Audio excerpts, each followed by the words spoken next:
अंदर और खासकर हिंदू धर्म के अंदर एक बहुत बड़ा त्यौहार माना जाता है और सब लोग अपने परिवार के साथ ये त्यौहार मनाते हैं।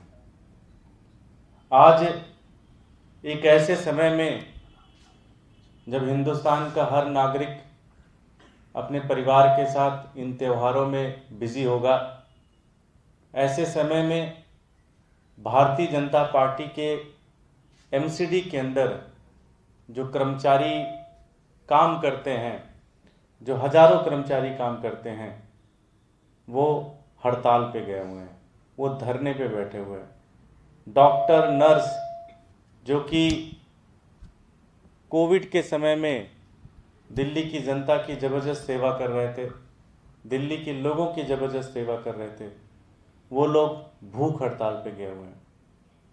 उनको पिछले 5 से 6 महीने से वेतन नहीं मिला है। भारतीय जनता पार्टी पिछले 14 सालों से एमसीडी के अंदर काम कर रही है। भारतीय जनता पार्टी पिछले 14 साल से एमसीडी के अंदर शासन में है और उन्होंने 14 साल के अंदर एमसीडी को इतनी बुरी तरह से लूटा कि आज स्थिति ये आ खड़ी है कि किसी भी कर्मचारी को सैलरी तक नहीं मिल पा रही है।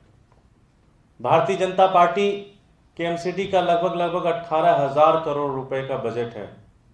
अगर 10% भी बजट का पैसा सही से खर्च किया जाए तो जितने भी कर्मचारी हैं उनको बहुत आराम से सैलरी मिल सकती है।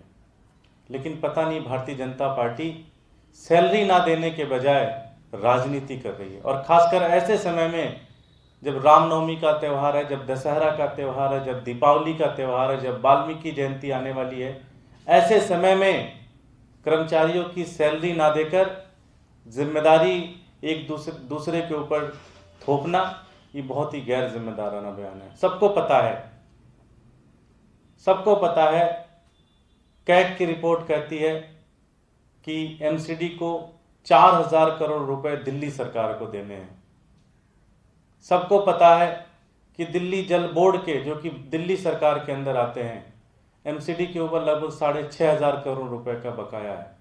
लेकिन फिर भी भारतीय जनता पार्टी के जो नेता लोग हैं वो अपनी आदत से मजबूर हैं और वो बस दूसरों के ऊपर जिम्मेदारी थोपने के, दूसरे के ऊपर जिम्मेदारी डालने के अलावा कोई दूसरा काम नहीं है।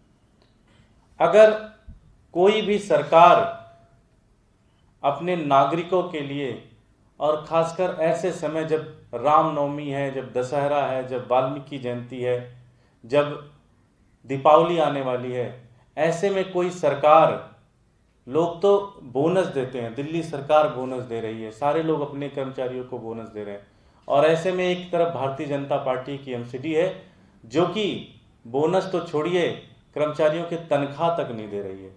इतना बुरा हाल कर दिया उन्होंने एमसीडी का।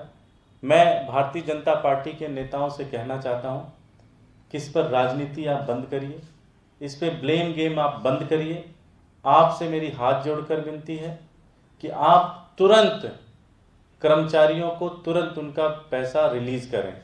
इस तरह से जो आप कर रहे हैं कि 1 महीने का वेतन देते हैं, फिर 15 दिन का वेतन देते हैं, ये बिल्कुल भी ठीक तरीका नहीं है, ये बिल्कुल भी मंजूर नहीं है।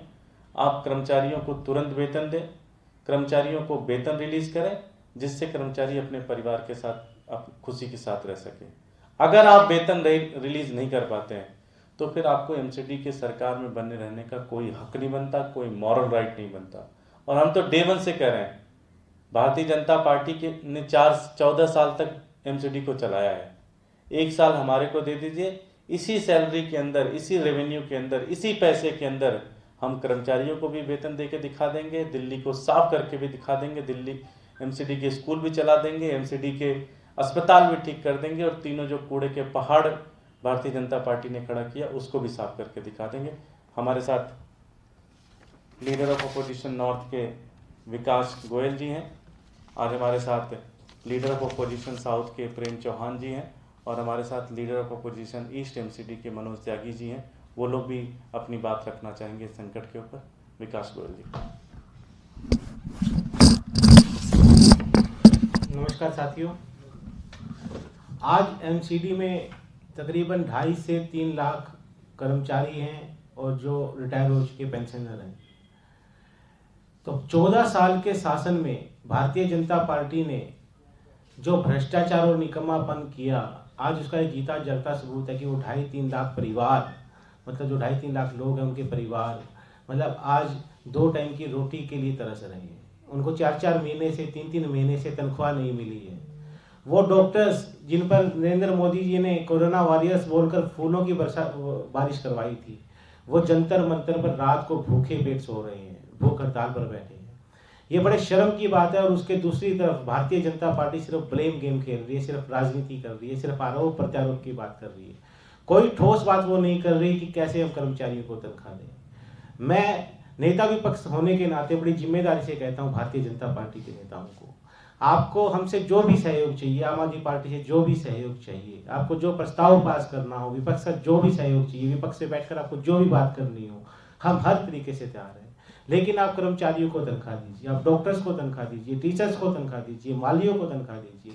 जो सिर्फ सफाई कर्मचारी सुबह 6 बजे उठकर आकर गंदगी साफ करते हैं, उनको तनख्वाह दीजिए। आज 2.5 से 3 लाख परिवार मतलब भुखमरी की कगार पे हैं। आप राजनीति बंद कीजिए, राजनीति आरोप प्रत्यारोप मत कीजिए और रास्ता निकालिए, उनको सैलरी दीजिए। और अगर आप सैलरी नहीं दे सकते तो आपको कोई नैतिक अधिकार नहीं है, कोई आपकी जमीर आपको मतलब नहीं होना चाहिए आपको कि आप सत्ता में रहें, आपको इस्तीफा दे देना चाहिए। हम चला लेंगे इसको। धन्यवाद।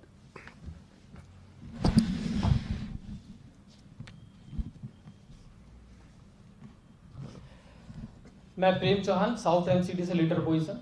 मैं भाजपा से और जो निगम में अभी मौजूदा नेताओं से कहना चाहूँगा कि ये घटिया राजनीति, ये बदले की जो राजनीति होती है वो करना बंद करें। आपके पास कोई पैसे की कमी नहीं है और आपसे नहीं संभल रहा है तो हमें इन्वॉल्व करें, हम बताएंगे कैसे पैसा किसका देना है। आपके पास करोड़ों रुपए मशीनें खरीदने के लिए हैं जिनके ऑपरेटर नहीं है आपके पास अपने करोड़ों रुपए के ट्रक खरीद लिए हैं, आपने स्वीपिंग मशीनें खरीद ली हैं, जहां पर जिनके अभी तक वो एक साल से स्टोर पे खड़ी हुई हैं। मैं कई बार मीडिया कर्मियों को भी दिखा चुका हूं कि वो स्टोर पे खड़ी हैं, आज तक वो हिली भी नहीं एक जगह से। उसके लिए आपके पास पैसे हैं क्योंकि वहां से आपको मोटा कमीशन मिलता है। आपको कर्मचारियों को देने के लिए पैसे नहीं है। आप लास्ट टाइम जब हाउस हुआ था उस समय भी हमने मेरे साथी विकास गोयल जी की बात रखी कि आपने जो साउथ एमसीडी से नॉर्थ को देना है, जहां पर बहुत ज्यादा प्रॉब्लम है अभी सैलरी की, आप उनका पैसा दीजिए। सबको पता है कि पैसा कहां से लेना है। आप जब साउथ एमसीडी नॉर्थ की बिल्डिंग बैठी है तो उसका किराया देना चाहिए उसको, और साउथ के पास पैसा है। ये लोग सिर्फ जानबूझ के कर्मचारियों को तंग करना चाहते हैं और साफ दिख रहा है हमें कि बिन वेतन काम कराने के लिए अब ये मशहूर होती जा रही है बीजेपी। तो बीजेपी से मैं हाथ जोड़ के रिक्वेस्ट करूंगा कि घटिया राजनीति करना बंद करें। और आपसे अगर नहीं संभल रहा है, कहीं दिक्कत आ रही है मैनेज करने में कि कहां पैसा एडजस्ट करना है, कौन सी चीजें पहले जरूरी है, तनख्वाह देना जरूरी है या सफाई जरूरी है दिल्ली की, वो हम आपका सहयोग करेंगे। आपको जहां भी हमारा सहयोग चाहिए हम पूरा सहयोग करने के लिए तैयार हैं, लेकिन कर्मचारियों का आप वेतन दें। मनोज त्यागी।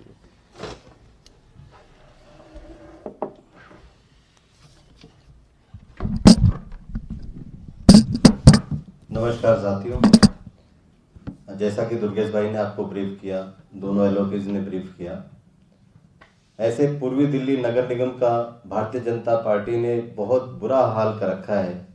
आज डॉक्टरों की तनख्वाह की बात आती है, जिनको ये कोरोना वॉरियर्स बोलते थे, थाली और ताली बजवाने का जो भारतीय जनता पार्टी के नेताओं ने जो काम किया वो सराहनीय था। लेकिन उसकी तभी उस बात का महत्व है जब इनको समय पर तनख्वाह दे दी जाए। मेरे पास कुछ नर्सेज आई थी, वो बेचारी यहाँ कमरा लेकर के किराए पे रहती हैं। वो बड़ी परेशान थी कि सर हमें 4 महीने से तनख्वाह नहीं मिली। ऐसी स्थिति हमारे कोरोना वॉरियर्स की हो रखी है। डॉक्टर्स को तनख्वाह नहीं मिल रही, नर्सेज को तनख्वाह नहीं मिल रही, हमारे ग्रेड डी के जो कर्मचारी हैं उनको तनख्वाह नहीं मिल रही, माली परेशान है, बेलदार परेशान है। लेकिन भारतीय जनता पार्टी के नेता सिर्फ मलाई खाने में मस्त हैं और ये हर उस प्रस्ताव को पास करते हैं क्योंकि बहुमत सदन में इनके पास है। हम उसका विरोध करते हैं, हम उसके लिए प्रोटेस्ट करते हैं, लेकिन ये अपने सत्ता के बल पे, अपने बहुमत के बल पे उन प्रस्तावों को पास करते हैं जिनका बेफजूल में पैसा नष्ट किया जा रहा है। अभी मैंने एक स्टिंग किया था, स्टोर के ऊपर बहुत सारी ई रिक्शाएं खड़ी थी जो कि नगर निगम के पैसे से खरीदी गई। मैं ये जानना चाहता हूं कि आपने ई रिक्शाएं खरीदी, आपके पास उसके लिए पैसा था, आपके पास ड्राइवरों की कोई व्यवस्था नहीं है, उनको खड़े करने का कोई इंतजाम आपके पास नहीं है, आपके पास उनके चार्जिंग पॉइंट्स आपने नहीं बनाए, फिर आपने क्यों खरीदी थी वो ई रिक्शाएं?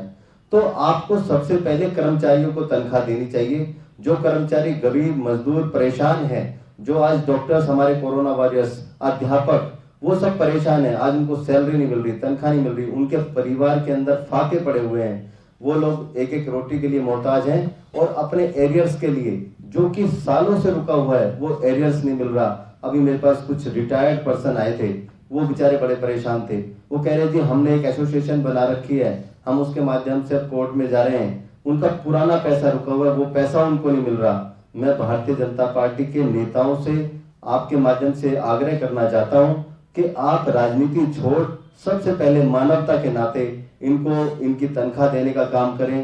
त्योहार हमारे सिर पे हैं, आज रामनवमी है, कल दशहरा है और वाल्मीकि जयंती है, दिवाली है, तमाम त्योहार का महीना है। ऐसे समय में अगर आप इनके पैसे न देकर के इनके साथ राजनीति करते हैं तो मैं समझता हूं कि ये घोर निंदनीय है, ये बहुत बड़ा अपराध है।